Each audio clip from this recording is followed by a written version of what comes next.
all successful property investors, all successful business people are good negotiators. So today we're going to teach you how to negotiate like a pro by speaking with a negotiating pro. Are you interested in property investing, success or money?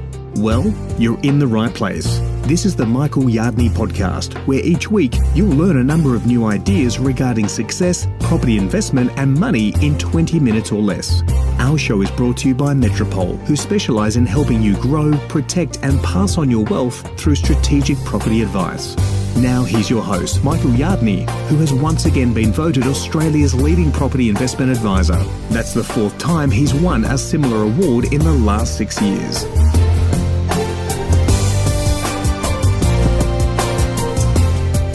Welcome to episode 13 of the Michael Yardney podcast, and I've got a special episode for you today. If you're a new listener, you're going to really love the information we're going to share today because I've got a special guest, a negotiating professional. And if you're an established listener, thanks for coming back and helping us rank so high on iTunes, because I know the show's become more and more popular every week, which is fantastic. And today's session comes about because over the last week, just before we recorded this, we negotiated a magnificent outcome for a client buying a $6.8 million property, a block of apartments for a client in Sydney. And most people wouldn't even know how to negotiate at that level. But I wanted to get the brains behind that deal to chat with you today to teach you a bit about negotiation, because negotiation is part of living. We do it all the time.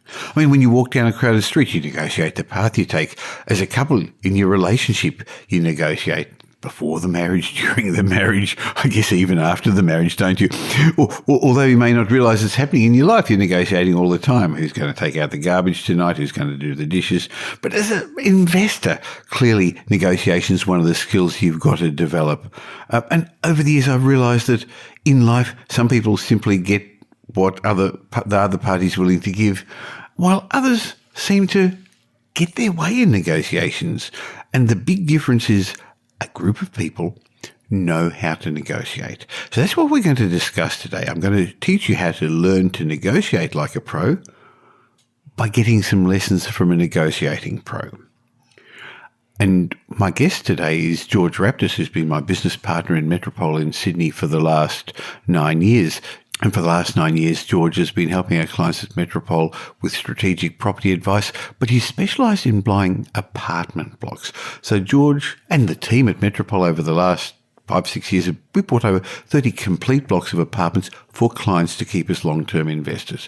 And they've started at around $2.5 million. And as I said last week, George bought one for $6.8 million in a great place. And we're not really allowed to tell you because it's reasonably confidential, but to a very high net worth, for a very high net worth client. How do you do those sort of deals? How do you deal with agents, especially in a hot market today? That's exactly what we're going to discuss with George Raptis.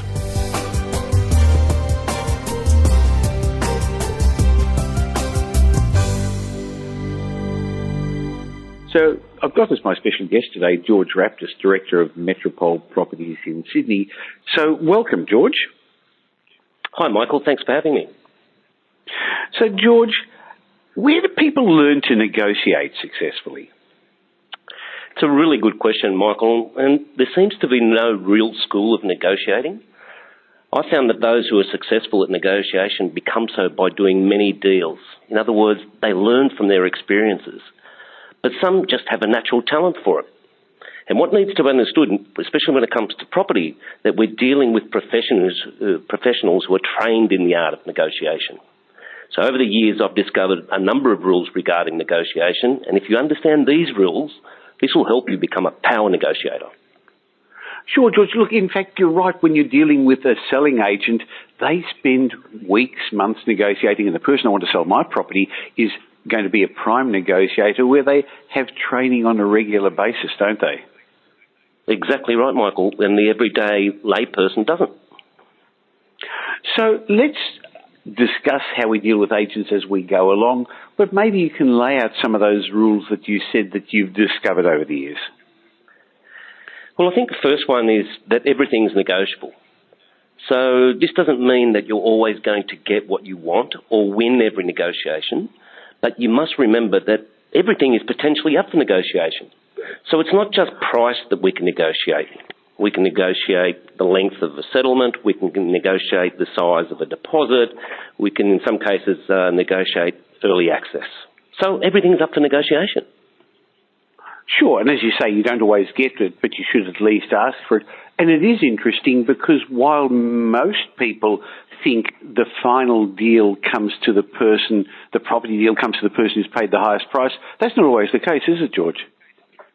No, it's not. So the next thing it really depends what the vendor wants. Exactly what they're right. looking they're for, the ones how quick a settlement they want. Do they want to stay in the property a little bit longer and they're prepared, if you're an investor, to let them stay on for a couple of months till they find their next home, as opposed to an owner-occupier who may want to move in straight away and there's no leeway and they're under pressure to find something new and move out somewhere. So you're right, George, everything's up for negotiation. And I'm sorry I interrupted you. So what's rule number 2?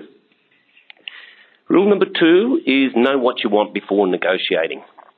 So always know the result that you want. Know your bottom line before you get into the nitty-gritty of a negotiation. It's a bit like when you're planning a holiday. So firstly, you need to decide your destination, where you want to end up, and then work backwards to decide the best way to get there. In negotiations, and in life for that matter, if you don't have a plan of your own, you'll be part of someone else's. Yeah, I guess you're right, George. And you know what their plan for you is, don't you? You don't want to be part of that, do you? No, you don't want to get caught up in that, no. What's your next rule, George? I think this is probably one of the most common ones, and that's aim for a win-win negotiation. So win-win is created when we help another person to get what they want while we get what we want, so that both parties feel like they've won. They both feel they get up away from the negotiation table and they both had a victory. So to achieve Can I interrupt, George? Because I think a lot of people, when they hear that, say, no, I actually don't want a win-win. I want to win and I want more than the other person. And that's okay. I don't think you're saying you're not going to get what you want, but there's ways of doing it without offending the other party or making them feel like they've lost. Exactly right. Exactly right. Because what your definition of a win is and what the other party's definition of a win is could be completely different, but you both walked away happy. Yeah. So how do you achieve this?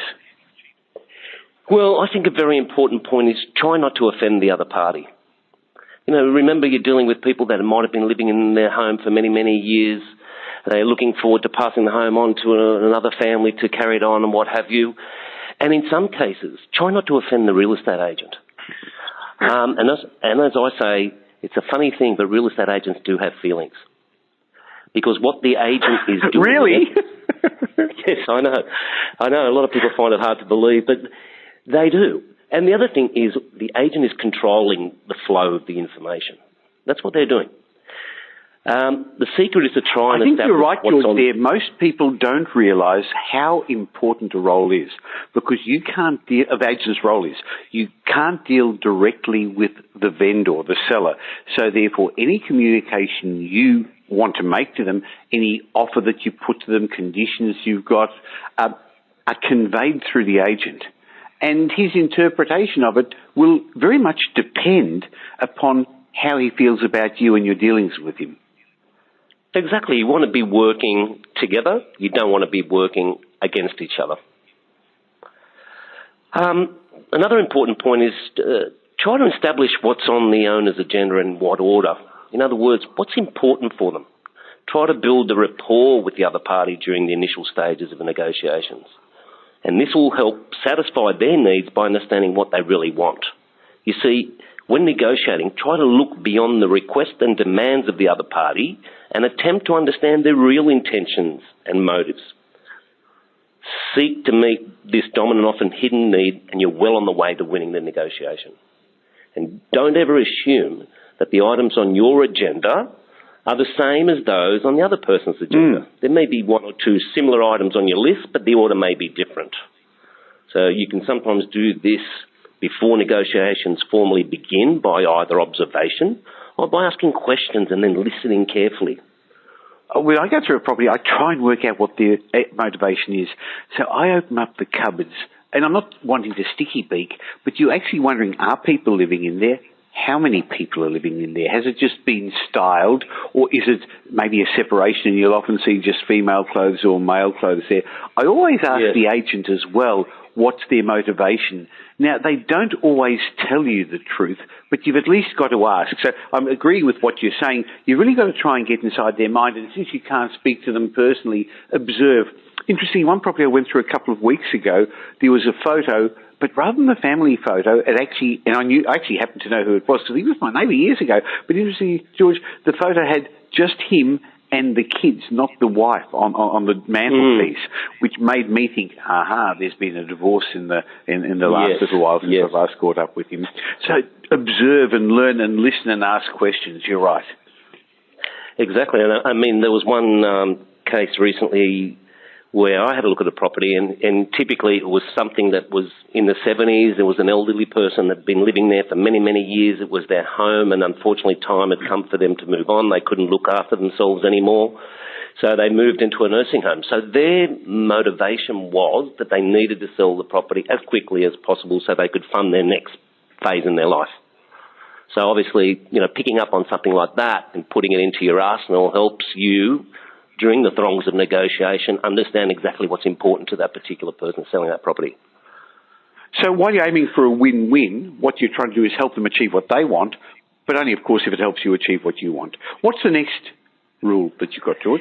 I always say, treat negotiation a bit like a game. So when it comes to negotiations, don't need to be involved. You need to be involved, but not too much. But if you're too emotionally involved, you'll lose your perspective and start making emotional rather than subjective decisions. And the worst thing that you can do is get too emotionally attached to the outcomes. How many times have we seen over the years, Michael, people have identified their ideal dream home or their ideal investment, and they're prepared to pay whatever it takes to make that dream a reality. So like all games, you need to understand the rules, and a skilled negotiator understands the structure and stages of negotiation. So if you play a game and you don't know the rules, how do you know when the game's begun? How do you know when it's reached the midpoint or neared its conclusion? That's such a great point, George. Some gold in there, because that's exactly the way the agent does it. He plays the game the moment you walk into the open for inspection. He'll often ask you some what are seemingly innocuous questions, but his job is to find out your motivation, what your budget is, what your interest is, by asking just what seem like very general questions, but they're playing by a set of rules, aren't they, George? Exactly. They know exactly. They've got it all premeditated before you even walk in that door, exactly what's going to happen from week one of the campaign all the way right throughout the whole process, pretty much. So I guess another good rule is never believing that the agent or anyone else who's on their side, he's going to be ethical and honest. There's a lot of very good agents out there, but their job is to represent the seller, the vendor. So don't believe that they've got your interest at heart. No. So trust yourself. Have your own interests entirely at heart. So as a buyer, would you go up to a seller and show them your bank account, explain how desperate you are to buy the property, then ask the seller to tell you what you should offer? Or if you're a seller, would you tell a potential buyer your bottom line? So no one would do such things like that, yet every day buyers allow others to make decisions for them. Now these could be people such as accountants or a relative, friend, or even a real estate agent that they might know. Yes, you certainly want to ask other people's advice, but my point is that while these people may not consciously deceive or purposely lead you astray, everyone's interest is different. So each has their own goals, and yours are always going to be different and sometimes conflict with mine. Now, George, that doesn't mean you don't tell the agent you're interested, but you don't tell them your final budget. And I would be saying things like, yes, I am interested, send me a contract, please don't go ahead and finalise a deal without getting back to me. But if he gives you an indication, if he asks you for an indication of what the price is or what your budget is or what rental you're going to expect, my suggestion is don't be smart. don't try and show off all the homework and research you've done. I think it's actually better to act a little bit dumb, act a little bit innocent, don't you? Exactly, because the more information you give them, guess what? The more they're going to use it against you. So sometimes to power negotiators, smart is dumb and dumb is smart. So when you're negotiating, you're better off acting as if you know less than everybody else, not more. Nobody likes the smarty pants in the room. So have you ever noticed that as soon as people admit they really don't understand something, a lot of people try and help them out? So I always say to people, try something like, I don't really know, I'm new to this, you're the expert, so you're going to have to help me out understanding this, being innocent. So you'll often find others smile thinking they have this pigeon just where they want them. Take them under their wing and then help them. So, of course, that's usually just when you have them where you want them. So they often reveal more than they care to about their own needs and what they're willing to concede. So most of us are too eager to show off just what we know. And in a lot of cases, this, it can work against us because we often reveal too much too soon about what we're willing to give up to get to the deal. So we need to let go of ego, satisfying our position of knowing it all, and instead assume the profit-making position of innocence. And Michael, you and I have been around long enough. You remember the TV show Columbo? Peter Falk played that. Oh, yes, Peter Falk. I liked him. Yeah. He walked around. He was always in a bit of a mental fog, That's right. The old rumpled coat. That's right. I think it was black and white. It was even before colour TV, wasn't it? I think it was. It was the 70s, I think, from memory. Yeah. Yeah, he was chewing on the old cigar, but he wore an expression that suggested he had just lost something and couldn't remember where it was, let alone where he'd left it. In fact, his success was, in my opinion, directly attributable to how smart he was by acting dumb.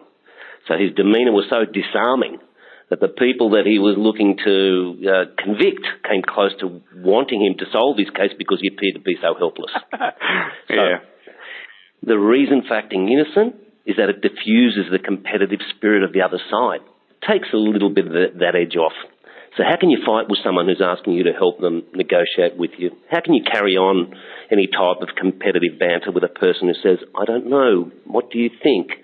So most people, when faced with this situation, feel sorry for the other person and in the majority of cases will go out of their way to help him or her. Now, George, I think that's a great lesson. And I've found that sometimes when you're at an open house, there's the main agent there, and then there's the young guy, the assistant, the cadet. Often they're taking your name as you go in.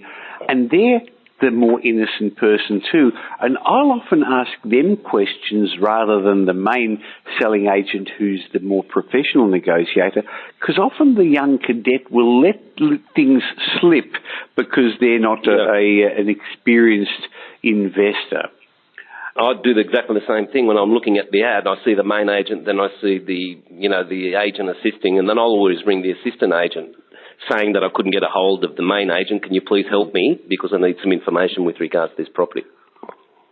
That's acting dumb to be smart. Now, you've given us some real gold here. So after the break, we're going to come back and I'd like you to give me some more rules. And then maybe we can actually just have a quick look at some of the common mistakes that over the years you've seen investors make doing investments. So we'll be back in just a sec.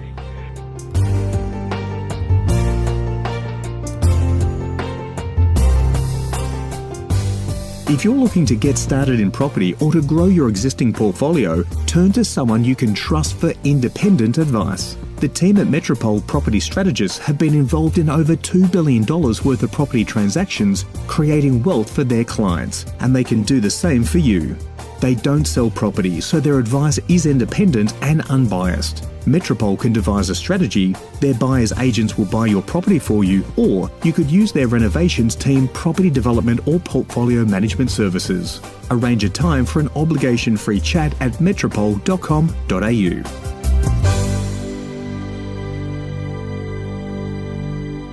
Well, George, thank you. You've given us some real gold with a number of the rules.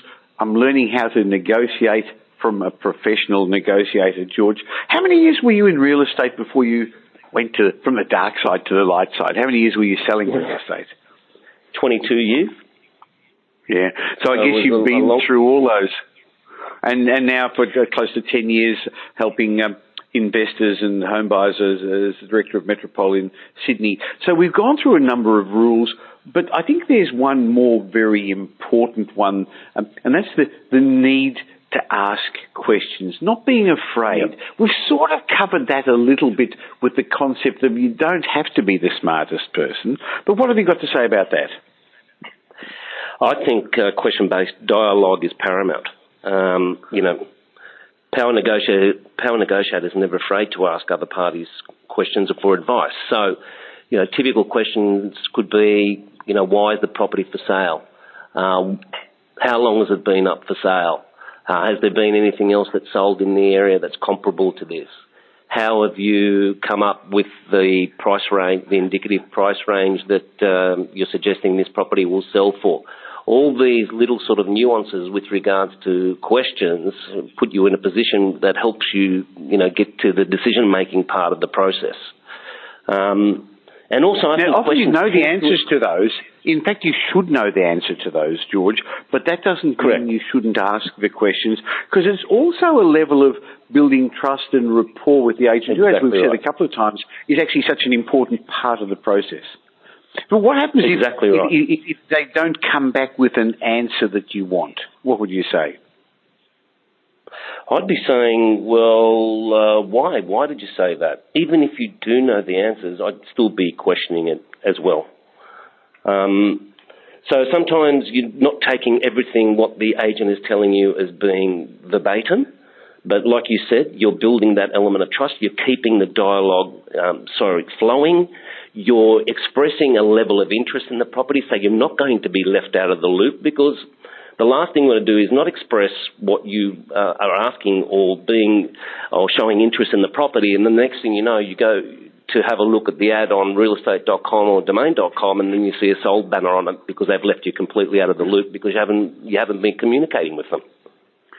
Sure. Now, often they're going to ask you, what are you prepared to pay? What do you think you're prepared to pay? And we've said a couple of times we don't think you should put a figure, but I know that agents don't like people who are bargain hunters either. They don't want that. And especially in the hot sub-markets, in particular in Melbourne and Sydney currently, where there's more buyers for good properties than there are for sellers. So if an agent asks me, well, what would you pay for it? What are you prepared to pay for it?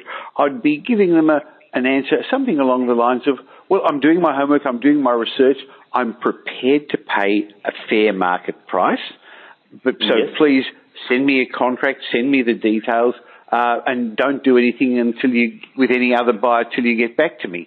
So that's left the door open with what's a fair comment. I'm prepared to pay fair market price. That's all they expect. Yep. But don't say, oh, look, I'm only going to buy it if it's a bargain and if I can get it below your asking range. They're not going to want to negotiate with you, are they? No. And coming back to having that sort of rapport that you've built up with them, and that's where it's paramount that, as I said earlier, that you've expressed an interest in the property without revealing your hand. So sometimes it's a little bit like poker. You've got to keep your cards close to your chest. But you say things to them like, if there's been any other movements or any changes, can you please keep me in the loop? Can you please keep me informed along the way? So you're keeping your nose in the game. Sure. So you've set aside 7 good rules. Let's have a talk about some of the common mistakes you've seen people make when negotiating for properties, because we know that the selling agents are negotiating all day regularly, so they've got much more practice than the average investor or home buyer. So I guess home buyers in particular, maybe they'd get a bit more emotional, would they, George, than an investor? Yes, they do. I'd say one of the biggest common mistakes is actually, falling in love with the property, as I mentioned earlier, being emotional. So if you're buying an investment property, of course, it's important to look objectively at the asset to determine if it's going to fulfill its purpose, help you implement your investment strategy. Now, I'm assuming our listeners all do have one, I hope, and make you money. But when you're buying your own home, it's considerably more difficult to sort of, divest yourself of emotions. But whether it's for a home or for an investment, don't feel pushed into making an offer that is above what you're prepared to pay. Just because an opportunity has risen doesn't mean you should do whatever it takes to seize it. There are literally thousands of properties on the market, Michael, as you know, that you could consider. So it's easy to be overcome by the thrill of buying a dream home, but don't put yourself in a situation where the joy of the purchase is replaced with the stress of paying too much. And how many times do we hear those two words, buyer's remorse?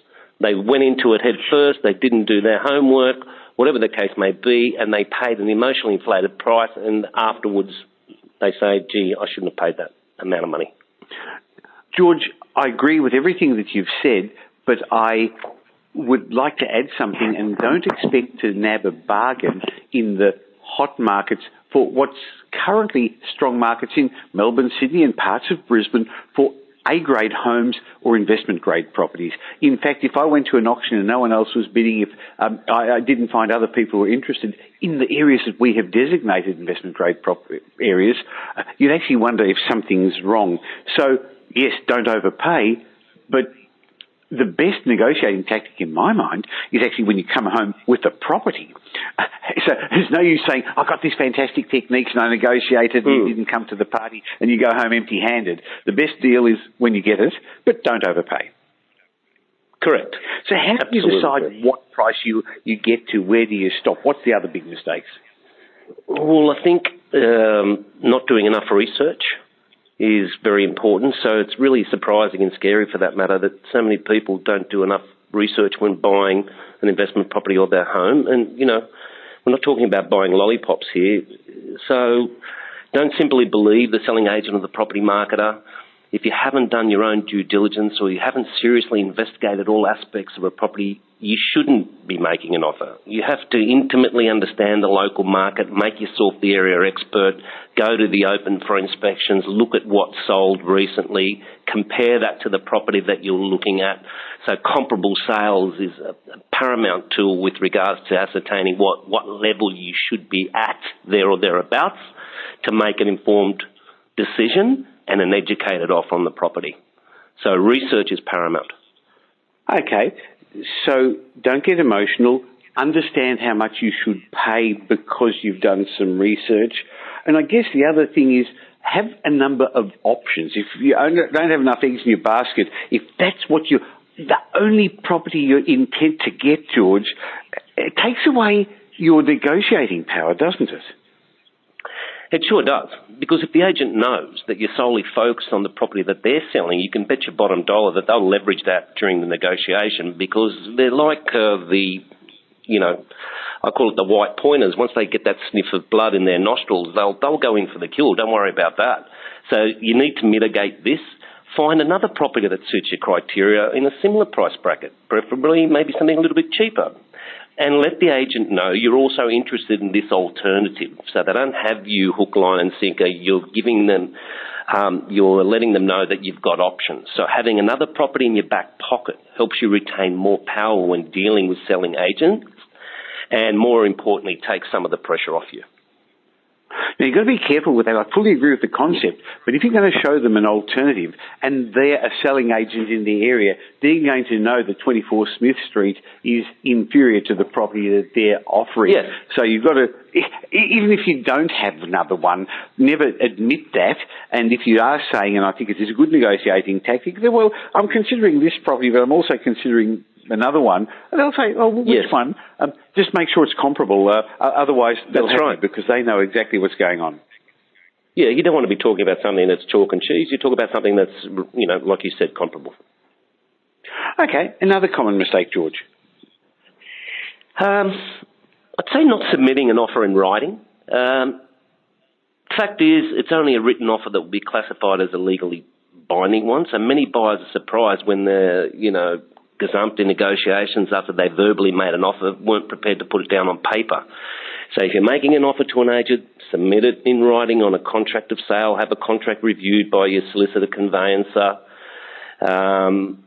You've done your research, you know what you're prepared to pay, you sign the contract, you give them a check with a deposit and present that to the vendor. So a verbal offer or a casual email, I can assure you, does nothing more than show your hand to the agent, but they know it doesn't bind you. So having something in writing, and I remember as a selling agent, Michael, when someone would do that for me, I would sit down with my vendors and I would put the contract in front of them with a check, and they knew that that particular purchaser was a serious purchaser, rather than me giving them lip service and said somebody's prepared to pay X. At the end of the day, when they've got that contract and check in front of them, they can make a decision on the spot. So it puts you in a really strong position. I think the check's an important part of it. Now, it doesn't even have to be full 10% or the 5% deposit, but don't make it $200 either. I'd actually make it at least 2, maybe 3% of the value of the property, and there's a reason why. Because agents are after helping their vendor, but in many ways they're also wanting to make sure they get their commissions. If they say a check that's at least equivalent to what their commission is that they're going to put in their trust account, they feel a lot better, don't they, George? Yeah, they do. And what's the worst thing that can happen? They can turn it. Well, they don't accept the offer. Worst case scenario is exactly right. But at least you're going to be right up the front of the queue, because then that agent knows that you're deadly serious. So one mistake they make is submitting no offer, submitting it not in writing. So look, an offer not in writing isn't really an offer. What other mistakes are there? Submitting a high offer can be a mistake. So when you're in the process of judging a property's price, it can be tricky. And one of the worst things you can do is put forward an offer that is too high and far over the true value of the property. So, of course, if you're making an offer prior to auction, you're effectively asking the selling agent to cancel the auction so you can purchase the property. For an agent to do this, they would have to be tempted with a good offer, and I'll say a very good offer. So you'll have to be prepared to pay a top price to get to the front of the line. However, there's always the danger that you'll pay more than is necessary to be first in and best dressed. Now, showing your hand like this requires a cool head to tempt the agent, but don't act out of desperation. And again, this can be due to being too emotionally invested in the property, and sometimes inexperience and a lack of understanding of the property is also a contributing factor. So you need to be very, very wary. Well, George, where a buyer's agent like the team at Metropole helps is because we can actually speak on a professional level with the selling agent, we can get a better understanding of where the vendor is, what they want, what the selling agent thinks they're going to get for the property, and make sure that you don't submit too high an offer, because sometimes it's the beginning of a negotiation process, or submit too low an offer, which is another insulting thing that you can sometimes do and doesn't get you anywhere. But also a buyer's agent can sort of say, look, I've been dealing with my client for a while. There really isn't any more left in the tank. Now, it may not be necessarily true, but it can actually act as a good negotiating tool to say, this is a high offer, this is a good offer, but that's as good as it's going to get. Now, one of the things you mentioned about doing it before auction, and currently, as the market is turning and is less hot, I know in Sydney and Melbourne, which are the two big auction capitals, our team have been buying a lot of properties before auction, properties that were going on the market to auction. Vendors are getting a little bit cagey, they're getting a bit nervous, so it's a good time. But the question is, when in the auction campaign do you do it? And I found that in the first couple of days it doesn't work too well, because they usually want to do 1 or 2 opens so that they can show the vendor that they've done some work and gauge a bit of the market of what's going on. If you do too early in the piece, in my mind, you've really got to go with a real killer offer to take it off the market. And you may well be overpaying exactly what you just said. So either early in the piece or before they've spent a lot of money on marketing costs, and sometimes they can save something by cutting the campaign short, and it's a certainty. And the other time I've found, particularly in Melbourne, on the Wednesday before the auction, when things become into auction conditions, so it's an unconditional sale. So the Wednesday night or Thursday before the auction, we found in Melbourne in particular, is the time that, okay, a bird in the hand, I've got it for certain, I don't know what's going to happen on Saturday. So timing of your offers, in my mind, is also very important, George. It is. And like you said, the first week's normally that sort of feeling out sort of stage, getting people through what their feedback with the property is, where the market's feedback is as to where the property sits with regards to price and the market generally. So that first sort of week is taken up by that. So there's a lot of, communications going back and forth between the agent and the vendor or seller of the property based on what the feedback has been in that first week. So that when you get past that point, could be opportunistic as far as striking prior to the auction, yes. So we said one of the mistakes people make is shooting themselves in the foot by offering too high an offer. And that's actually very hard in a rising market to do. But I think another one is actually, as I said a moment ago, just submitting too low an offer, which sometimes can be found the agent feels you're wasting their time and almost insulting. Yeah, exactly right. So sometimes offering something low is just as bad as offering something that's too high. And like you said, not only do you waste a lot of time and emotion, submitting an offer that's potentially insulting, as we said, and likely to end up being rejected, you also have lost credibility in the eyes of the selling agents. All of a sudden they think you're not serious. You're one of these bargain hunters. These people want to buy something for nothing. So, for example, if you've got a property advertised for, $640,000, and your offer is $580, you're falling to the back of the line. So if that agent doesn't end up getting that desired $640, there's probably another offer closer behind that will be considered. So submitting an offer is too low will probably see you fall out of the game altogether, and then you'll end up back at the countless open for inspections on a Saturday that you don't really want to be doing. So you don't want to be submitting something too low. You don't want to be this person that goes to the open for inspections and is the bargain hunter that, when the agent sees you walk through the open for inspection, you see their eyes rolling around in their head, if you know what I mean. Sure. Now, clearly we're talking about the strong markets around Australia at the moment, but there are some places in Australia that would be happy to accept any offer almost at any price, but then again, we'd have to be questioning, are they investment-grade properties that you're buying? And I exactly think, right. Despite us having a vested interest being Australia's largest buyer's agent, I think it would be wrong not to finish this list of mistakes we're saying mistakes that investors make by saying that a big mistake many are making is not levelling the playing field by having a professional negotiator on their side, George. Exactly right, Michael. And you want someone on your side, someone that's going to look out for your blind spot, someone knows that's been in the industry for a long time, knows the tips and tricks of the game. And so, an analogy I like using is like in the medical field. I say, if I've got a sore knee, I'm not going to go and see a neurosurgeon. I'd like to think that I'm going to, align myself with an orthopedic surgeon, someone that specialises in what they do. So in our case, why wouldn't you engage someone to guide you through the process our job is to buy property all of the time and can therefore negotiate on your behalf. So whilst people are waiting, sitting behind their computers during the week, organising their open for inspections on a Saturday, what are we doing? We've seen the properties on the Monday. We normally get in there early. We're doing our due diligence. We're in a position where we can purchase that property prior to the open for inspection. So using a professional buyer's agent to handle negotiations as well as the search will level the playing field. So remember, we're also professional negotiators.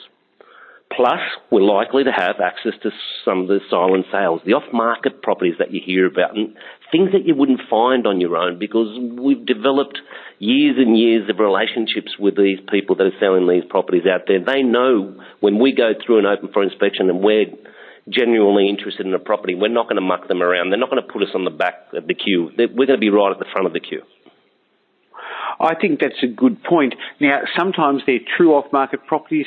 Often they're what we call pre-market properties, where that first couple of weeks while they get the plans and they get the styling furniture and they get the pictures all done, the agent will ring people on their speed dial, their A-list, and it's just too hard for an average buyer to get on that speed dial. But if you buy 100 properties a year, as we do in each of our states, we bought over 300 properties last year for clients, boy, you've got to be on the speed dial of a couple of agents, don't you? Of course you do. Definitely. So I guess the conclusion from all this is, if you want to become a successful property investor, you really do need to learn the skills of a power negotiator. But it's an expensive learning fee along the way as you learn from experience, as you said right from the beginning, George. So if you haven't got the time, energy, or the money to waste that way, why not get a professional negotiator on your side as part of your team? And as I said, that's what the team at Metropole does. The team are basically licensed estate agents who have been on the other side for many years and now work for purchasers. George, that's amazing insight coming from many, many years of your experience in real estate. Thank you so much for sharing all that with me. Thank you, Michael. I really enjoyed it.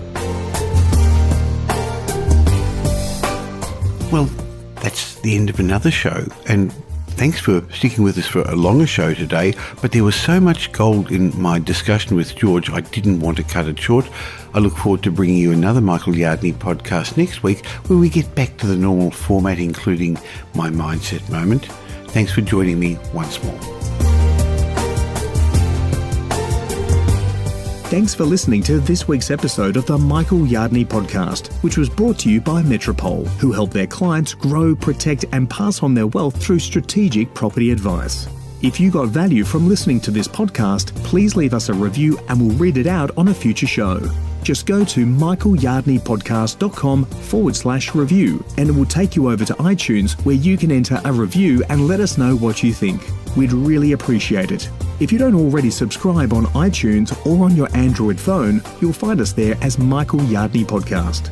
If you'd like to gain instant access to the show notes or a transcript of the show, head across to michaelyardneypodcast.com. Watch out for our show next week. You learn some new ideas about property investment, success and money in around 20 minutes.